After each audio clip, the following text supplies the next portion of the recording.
Hey, today's the 19th. I'm at a wedding. I'm waiting for the whole thing to start. I'm in Moraga. I'm next to a creek. It's gorgeous. My son's doing the DJ work or whatever. It's a family friend getting married. It's phenomenal day. Come on, look at the weather. 19th. And I'm always thinking, maybe as you are at a wedding, if I could do it over. If I knew now what I knew then. Maybe if you aren't married, you don't understand that. If you are married, I'm sure that you understand that, or have been married, you understand that. And so I'm reading chapter 19 here as I'm waiting for the festivities to begin, and I'm looking at it through the eyes of what is appropriate for today.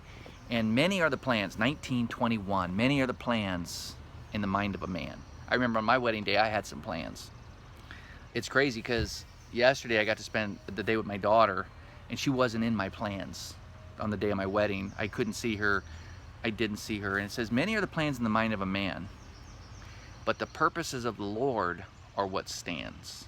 His purposes, his plans, his directives, that's what stands. And we forget as we read the news and we see the crumbling of culture and society really around the world, and the chaos and the division and the racism and the despair and the poverty and just all of it. It goes on and on and on and on and on and on.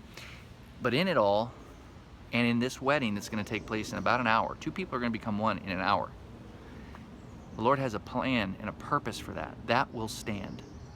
In all this chaos that we live in, it's the Lord's purposes that will stand as He goes through the motions, as He does, cleaning it up, putting the broken pieces in lives and people and relationships back together. That's going to stand. Why is that a big verse to me? I'll tell you why. I'm a planner. Yesterday, spent the day with my daughter. I flew into Seattle, Portland, had a beautiful little date. Came back, and all the way home, I make plans on Down Patrol, plans on Men Ministry, plans on our Israel trip, plans.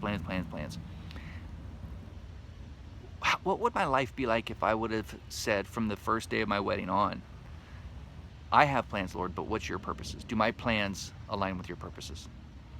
So last night, halfway in my air flight on the way home, I said, Lord, forgive me. I'm a planner.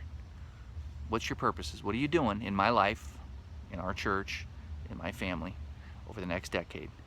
And would my plans that I have in my heart align with your purposes? Because your purposes will stand.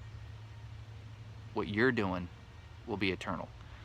In Israel, we see that through every site that we go to. I think of Caesarea